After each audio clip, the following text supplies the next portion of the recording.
In the shadowed recesses of the Ottoman Empire, where the Sultan's absolute authority echoed through marble halls and the harem's impenetrable walls, safeguarded secrets capable of unraveling dynasties. The intimate lives of the Padishahs, those sovereign rulers, tracing their lineage back to the legendary Osmanli, in the late 13th century have long been enveloped in layers of myth, cultural misconception, and sensationalized Orientalist narratives, spanning from the empire's humble beginnings as a frontier principality in Anatolia to its grand dissolution. In the aftermath of World War I in 1922, the sexual experiences and personal desires of these sultans were far more than mere footnotes of private indulgence. They were intricately interwoven with the grand tapestry of dynastic politics, religious doctrines rooted in Islamic jurisprudence, and the rigid societal norms that governed one of history's most enduring empires. European travelers, diplomats, and writers, viewing through the prism of their own Victorian or prudery or Enlightenment era frequently depicted the Ottoman harem as an unending bacchanal of sensuality, replete with lavish orgies, beguiling seductresses who wielded hypnotic charms over besotted rulers, and a labyrinth of forbidden pleasures that defied moral boundaries. However, a closer examination of primary historical documents such as the detailed dispatches from Venetian ambassadors who infiltrated court circles, the meticulous Ottoman privy purse registers Hazine Defter Larry, that accounted for every akki spent on harem luxuries, and the vivid chronicles penned by insiders like the 17th-century traveler Evliya Çelebi or the historian Mustafa Ali paints a vastly more complex and disciplined picture. This is a realm where sexual relations were governed by stringent hierarchies, strategic reproductive imperatives, and deeply ingrained taboos that placed imperial stability and continuity above individual gratification. Drawing upon rigorous scholarly analyses, particularly Leslie P. Peirce's groundbreaking 1993 study, The Imperial Harem, Women and Sovereignty in the Ottoman Empire, which meticulously dissects archival evidence to reveal the harem's role as a political institution rather than a mere pleasure palace. This exploration seeks to delineate the boundaries between entrenched taboos and verifiable truths. Separating salacious myth from substantiated historical fact, we will journey through the chronological evolution of the Sultan's sexual practices across centuries, spotlight key figures whose personal intimacies profoundly influenced historical trajectory, and scrutinize the underlying power dynamics that transformed the harem into a veritable crucible for empire building, where human desires were harnessed as instruments of statecraft, loyalty, and legacy preservation. To fully grasp the intricacies of the Ottoman Sultan's intimate worlds, it is essential to first delineate the foundational architecture and operational framework of the imperial harem, formerly termed the Harem-i-Humayun, which functioned as the sacrosanct private domain encompassing the Sultan's immediate family, his potential consorts, and an extensive retinue of female servants and enslaved individuals. Contrary to the pervasive Western stereotype portraying it as a hedonistic enclave of idle luxury and unchecked eroticism, the harem etymologically derived from the Arabic root harem, signifying something forbidden, protected, or sacred, was an exalted sanctuary, comparable in its inviolability to revered Islamic holy sites such as the Kaaba in Mecca or the Al-Aqsa Mosque in Jerusalem. This sprawling complex, which in its heyday under sultans like Selim III in the late 18th century housed upwards of 700 inhabitants, included not only women selected for potential sexual companionship, but also the formidable Valid Sultan, the reigning sultan's mother, often the de facto ruler of the inner court, the sultan's unmarried sisters and daughters who were groomed for strategic marriages, and a cadre of eunuchs and slaves who ensured operational efficiency. The physical layout of the harem, especially after its relocation to the iconic Topkapi Palace in the 1530s during Suleiman's reign, was meticulously designed to reinforce this sacred seclusion. A maze of winding corridors patrolled by the authoritative chief black eunuch Kizr, whose surgical castration rendered him a neutral guardian, incapable of posing any sexual threat to the Sultan's exclusivity, and residential quarters stratified by social rank, from communal dormitories for the novice, Kari's enslaved girls newly inducted into service at the hierarchy's base to lavishly appointed private suites for the most favored consorts at its pinnacle. Archival evidence from the privy purse registers of the 16th century onward provides granular insights into this administrative precision. Expenditures were scrupulously recorded for opulent clothing embroidered with gold thread, exquisite jewels sourced from Indian mines, and graduated stipends that reflected one's proximity to the Sultan, with promotions often directly correlated to milestones in sexual relations and successful reproduction. For instance, a concubine who captured the Sultan's fleeting attention might elevate from the rank of a simi, a raw novice undergoing training, to Gizdi, a favorite noticed for her beauty or wit, earning her a secluded chamber following an intimate encounter, and potentially ascending further to Iqbal, a secondary consort, or even Kaden, an official wife-like consort. upon conceiving a child, yet historical analyses underscored that only a minority estimated at 10 to 20% by scholars like Peirce based on cross-referenced harem rosters ever engaged in sexual activities with the Sultan. The majority were either married off to high-ranking Ottoman officials as rewards for loyalty or retained in perpetual service to the valid Sultan, functioning as educators, or administrative aides within the harem's self-sustaining ecosystem. The Sultan's engagements with their concubines were profoundly embedded within the overarching framework of dynastic politics, wherein sexual activity transcended personal fulfillment to become a calculated mechanism for ensuring the empire's longevity through the production of viable heirs. During the formative phases of the Ottoman state, from the reign of Osman I, R. 1299 a 1326, through to Mehmed II, the Conqueror R. 1451 to 1481, sultans frequently entered into legal marriages with princesses from allied foreign powers, such as Byzantine nobility or Anatolian beyliks, to forge diplomatic bonds and consolidate territorial gains, while concurrently maintaining concubines for both recreational pleasure and supplemental progeny. However, a transformative paradigm shift materialized by the mid-15th century, particularly solidified under Mehmed II's successors: the cessation of formal marriages to freeborn women, with all reproductive responsibilities devolved exclusively to enslaved concubines, a practice that aligned seamlessly with Islamic legal precedents, permitting sexual relations with owned slaves provided they were not adherents of prohibited faiths or already wedded. This arrangement was far from arbitrary. It was underpinned by the one mother, one son doctrine, institutionalized during Mehmed I's rule, era 1413 a 1421, to mitigate fratricidal conflicts among potential heirs, stipulating that a sultan would generally discontinue intimate relations with a concubine once she had borne a single male child, thereby preventing any one mother from amassing disproportionate influence through multiple sons who might vie for the throne. Diplomatic dispatches from Venetian ambassadors in the 1520s, such as those authored by Luigi Bast, offer vivid eyewitness accounts of this ritualized selection process. The Sultan would periodically review parades of veiled women presented in the harem's central courtyard, choosing companions based on criteria ranging from physical allure to intellectual compatibility, with subsequent intimacies unfolding in secluded chambers under the vigilant oversight of the valid Sultan, who orchestrated access to avert favoritism that could destabilize court equilibriums. Taboos permeated this domain with unyielding severity. Incestuous liaisons were unequivocally prescribed, with no credible historical instances documented among the sultans, and homosexuality, while occasionally rumored in the broader court milieu, for example, unsubstantiated whispers regarding Bazid II's inclinations in Evliya Çelebi's expansive travelogue was rigorously condemned under Sharia law as a capital offense, though same-sex interactions among eunuchs or young page boys in the Enderun Inner Palace School were sometimes overlooked if conducted with utmost discretion to avoid scandal. The harem's sacral character further amplified these prohibitions. As elaborated by Peirce in her exhaustive study, the sultans approached it not merely as a venue for carnal pursuits, but as a precinct of divine purity, often housing revered Islamic relics such as the Prophet Muhammad's sacred mantle, thereby intertwining the realms of the erotic and the spiritual in a manner that demanded utmost reverence and restraint.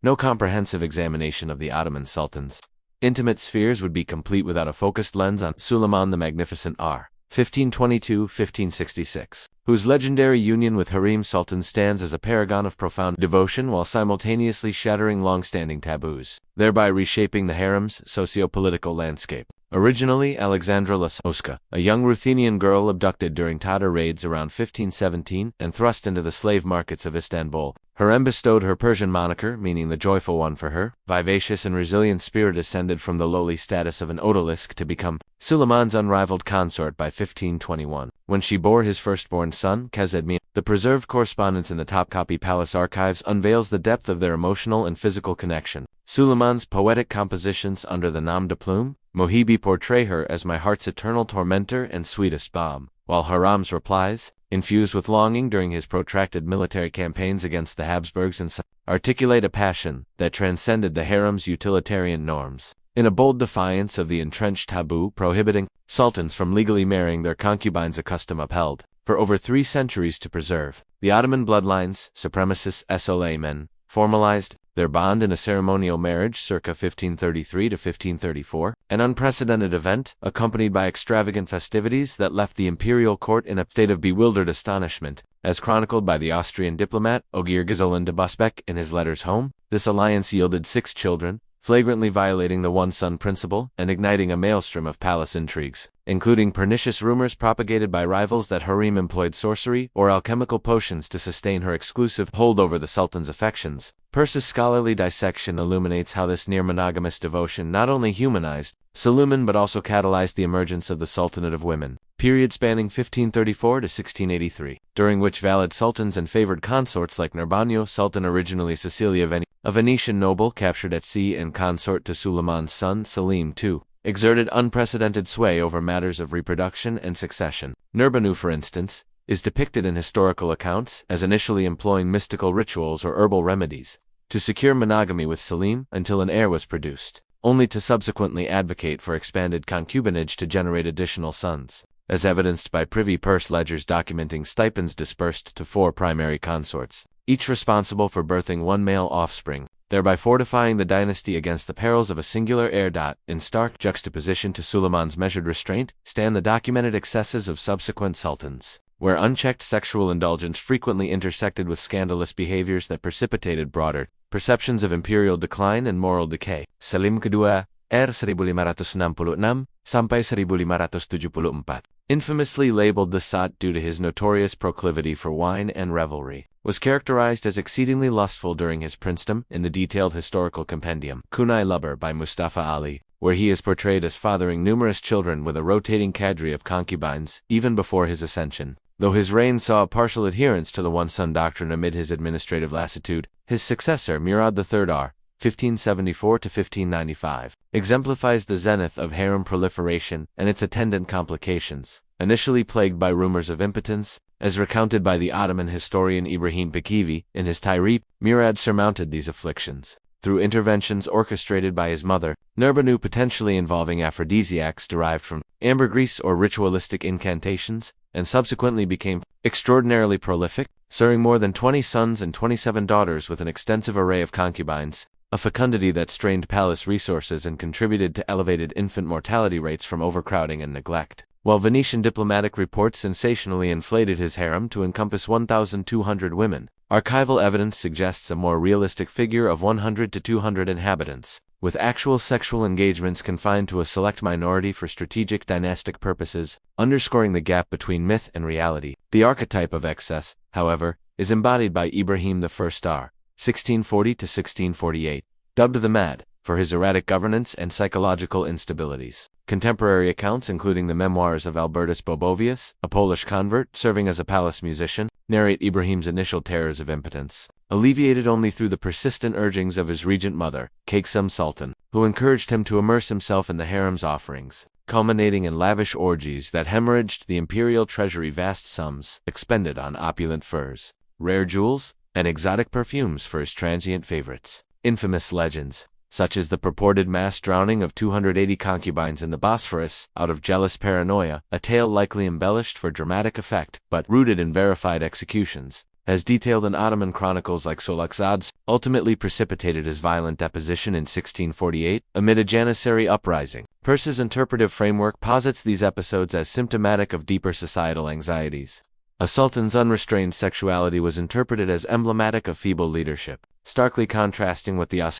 disciplined household ideals espoused by the urban Ottoman elite and the ulama Islamic scholars. The taboos encircling the sultans' sexual conduct extended far beyond the harem's gilded confines, profoundly shaping public perceptions, courtly etiquette, and even imperial policies. The long-standing prohibition against marrying concubines, predicated on safeguarding the Ottoman lineage from dilution by inferior social strata, constituted a core tenet until Suleiman's audacious transgression, which foreign envoys like Andrea Trevisano decried as a manifestation of enfeebled sovereignty in their confidential reports. The institution of slavery itself harbored inherent taboos in its enduring practice. Although Islamic jurisprudence sanctioned sexual relations with slaves contingent upon their humane treatment and conversion to Islam, the persistent Circassian slave trade formally outlawed in 1854, under international pressure but clandestinely perpetuated into the late 19th century, elicited mounting critiques from internal reformers and Western abolitionists, as poignantly articulated in the autobiographical writings of Hera Melek Hunk, a former harem inhabitant. Homosexuality,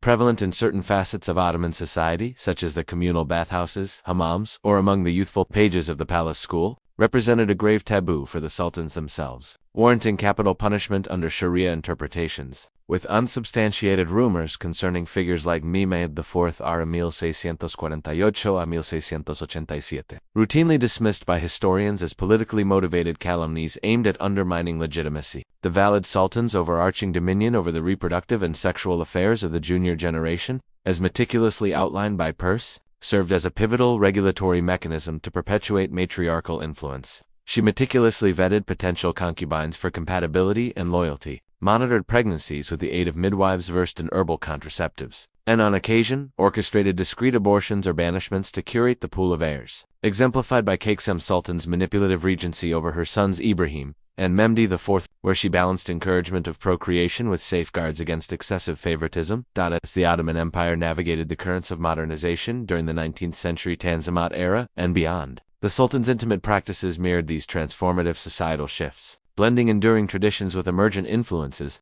sultans like Abdul-Majid I R. 1839 to 1861 and his brother, Abdulaziz R. 1861 to 1876, sustained expansive harems, notably serving 43 children across numerous consorts. Yet the infiltration of Western cultural elements, such as the 1868 visit by French Empress Eugenie, that inadvertently sparked adoptions of European fashions and etiquette within the harem, began to erode the bastions of traditional seclusion. Abdul Hamid 23 R. 1876 sampai 1909, renowned for his autocratic paranoia and conservative piety, deliberately curtailed his harem to a modest 23 consorts within the fortified Yildiz Palace, prioritizing spiritual devotion over carnal extravagance, and utilized photographic albums to disseminate a curated image of restrained modernity to Western observers. Nevertheless, persistent scandals such as allegations of undue favoritism toward select cadens that fueled oppositional fervor contributed to his eventual overthrow in the 1909 Young Turk Revolution,